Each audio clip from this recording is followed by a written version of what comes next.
At sunrise, the Colosseum was already stirring, alive with the promise of blood. Its massive arches, towering against the pale sky, caught the first streaks of light, glowing faintly gold while shadows clung stubbornly to the stone. The floor of the arena, though raked overnight, still bore dark patches of yesterday's carnage, blood soaked deep into the sand, a permanent reminder of what the place was built for. The air itself was heavy with the stench of iron, sweat, and anticipation. Beneath the seats, where the roar of the crowd would soon crash like waves, vendors shouted over each other, hawking their goods. Their baskets brimmed with olives glistening in oil, coarse loaves of bread, and pitchers of wine diluted with water for the masses. The spectacle was still hours away, but already men and women thronged the entrances, eager to claim their spots. Food and drink were part of the ritual, just as essential to the experience as the steel that would soon flash under the sun. Beyond the barred gates of the arena, chaos had its own rhythm. Handlers shoved cages into place, straining against the power of beasts dragged from the far corners of the empire. Lions from Africa growled and swiped, their ribs visible through sunken flanks. Elephants trumpeted and stamped in restless anger, rattling their chains. Panthers clawed relentlessly at wooden bars, sparks of fury echoing in the tunnels. The animals, weakened by hunger, had been deliberately starved so that when the gates opened, their desperation would erupt into frenzied violence.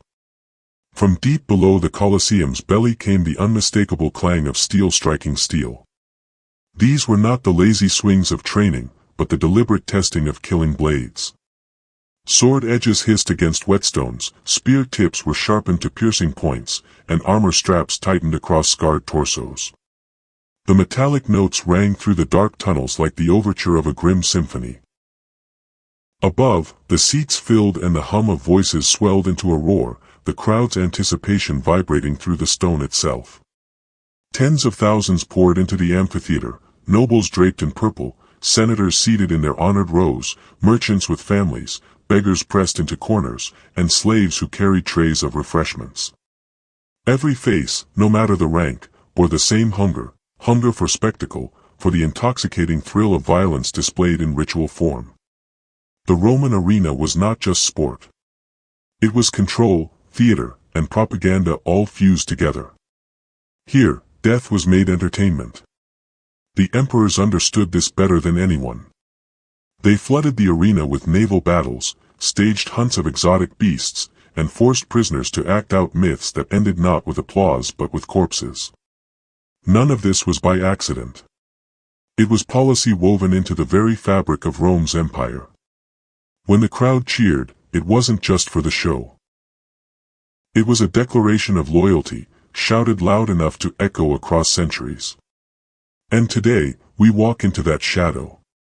This is the story of Rome's most brutal spectacles, acts so grotesque that even for a civilization steeped in conquest, they sometimes went too far. From funerals drenched in blood to executions dressed up as theater, from the slaughter of beasts dragged across continents to emperors who turned the sand into their personal stage, we uncover how an empire built its glory on turning suffering into applause. Take your seat. The gates are opening. The sand waits. The first gladiatorial combat did not begin in marble arenas or under imperial command. It began with mourning. In 264 BC, the sons of Decimus Junius Brutus Scaeva decided to honor their father not with statues or prayers, but with blood. In the Forum Boarium, Rome's bustling cattle market, they armed 3 pairs of slaves and forced them to fight to the death.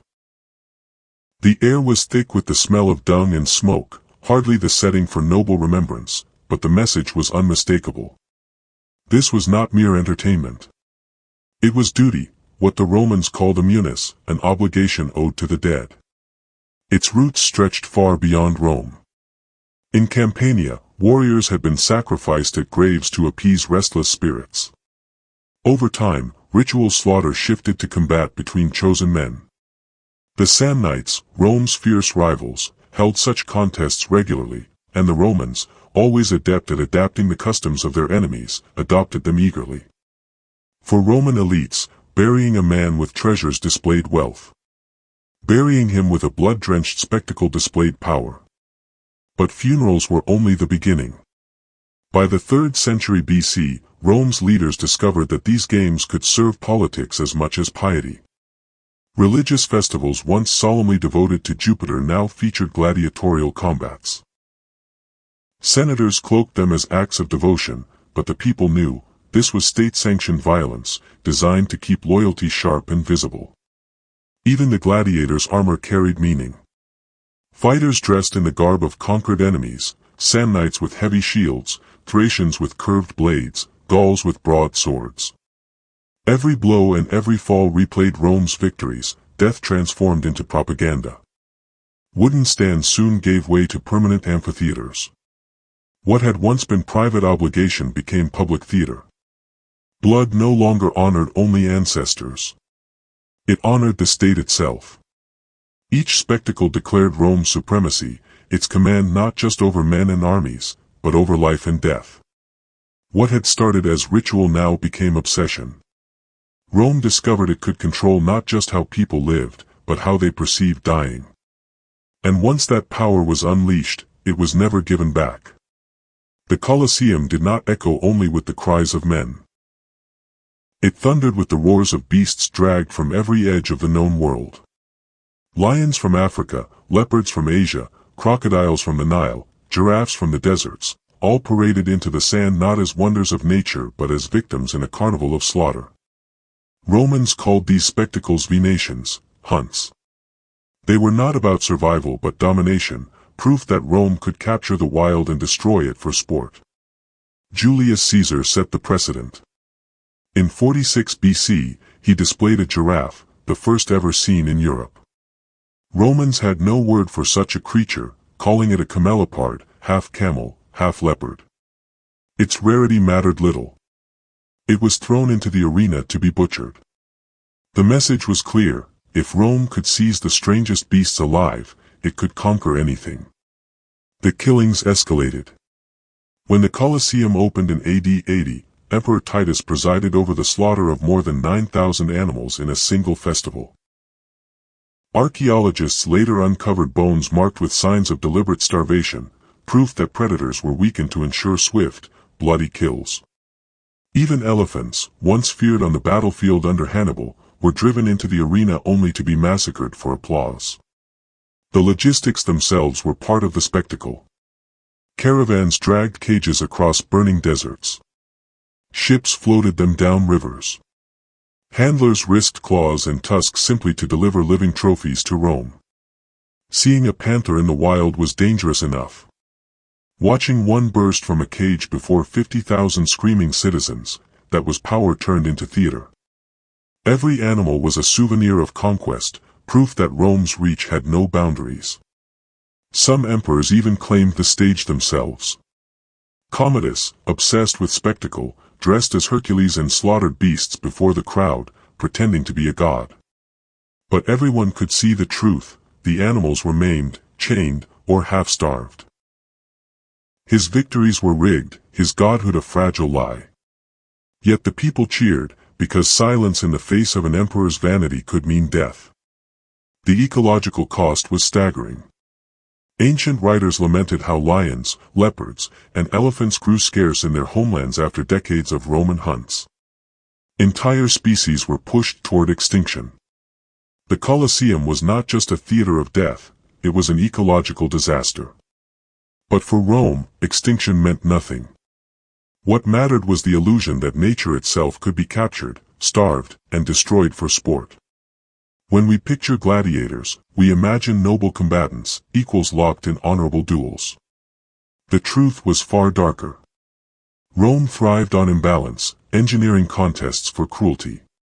Prisoners and criminals were shoved into the arena with wooden swords, pitted against seasoned killers. Their deaths were public execution masked as sport, jeered at by tens of thousands.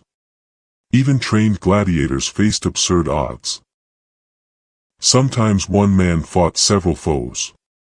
Sometimes entire units clashed like miniature armies, the sand drowning in blood. Weapons became characters of their own, the retiarius with his fisherman's net and trident, facing the secutor with his smooth helmet designed to deflect the net. It was suspense disguised as skill, a puzzle the crowd devoured. When novelty waned, Rome pushed further. Female gladiators, gladiatrices, stepped into the arena, mocked by writers yet recorded as fighting against dwarves, beasts, and each other.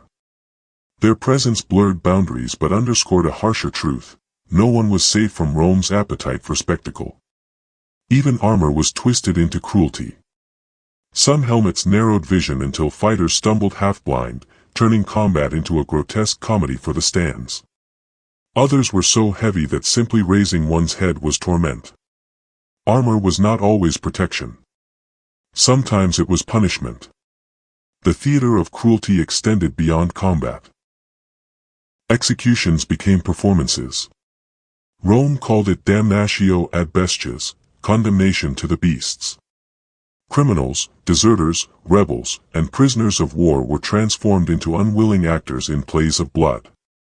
Thieves torn apart by wolves, arsonists burned alive, traitors thrown to lions, each death scripted to match the crime. During Trajan's victory celebrations, thousands of captives were executed over 103 days. The killings were paced like acts in a macabre play, each death designed to keep the audience enthralled. Sometimes myths were reenacted: Orpheus torn apart by beasts, Prometheus chained as vultures circled. These were not stories. They were executions dressed as theater, blood-soaked parodies of legend. Even crucifixion found its place in the arena. Men and women nailed to wooden beams while vendors sold wine around them. Others were coated in pitch-soaked tunics and set alight, human torches writhing as smoke curled above the stands. The philosopher Seneca warned that such spectacles hardened the soul, stripping away empathy. But his voice was drowned in the thunder of cheers. Rome's imagination reached for the impossible. Emperors demanded naval battles inside the city. Julius Caesar staged one by digging a massive basin, filling it with water and real ships crewed by doomed men. Augustus went further, building a basin fed by a custom aqueduct. 30 warships clashed, their decks crowded with captives fated to die. Claudius even drained a lake to stage another battle, where thousands fought as mock fleets.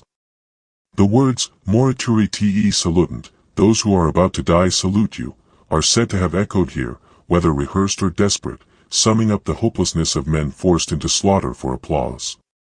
Emperors themselves became actors. Caligula, mad with cruelty, once ran out of animals mid-show and casually ordered spectators dragged from the stands to fill the void. Nero, obsessed with his own image, forced prisoners to play tragic heroes only to die as their roles dictated. Commodus strutted as Hercules, rigging victories so he could bask in false glory. Even good emperors like Trajan marked triumphs with orgies of death. The arena fed egos, but it devoured Rome's soul. Not everyone cheered. Philosophers condemned the cruelty. Early Christians saw martyrdom in the sand. Writers like Juvenal mocked a populace addicted to bread and circuses, more concerned with spectacle than with statecraft. The games drained the empire's coffers, each emperor desperate to outshine the last with ever greater displays. By the 5th century, as frontiers crumbled and funds dried, the Colosseum stood hollow. Its stones remained colossal, but its purpose was gone. Yet the questions it raised still linger. Could a civilization that trained its people to revel in suffering truly endure? History's verdict suggests not. The Colosseum still stands, scarred but proud. Walk its tunnels today and you might still hear echoes, the clash of iron, the roar of beasts, the thunder of 50,000 voices. The arches are easy to admire. Harder, but more honest, is to remember what they were built for. The arena was never only about blood. It was about control. Every hunt, every execution, every myth reborn in screams served the same end, to make Rome's power look eternal. And that is the warning written in the stones.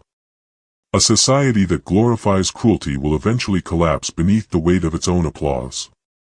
So tell me, which of these spectacles, the beast hunts, the living torches, or the emperors drunk on their own theater, best reveals Rome's darkest soul? Leave your thoughts below. And if this journey into Rome's brutal entertainments grips you, stay with us. The Colosseum may be silent now, but its echoes of cruelty still breathe through the stones.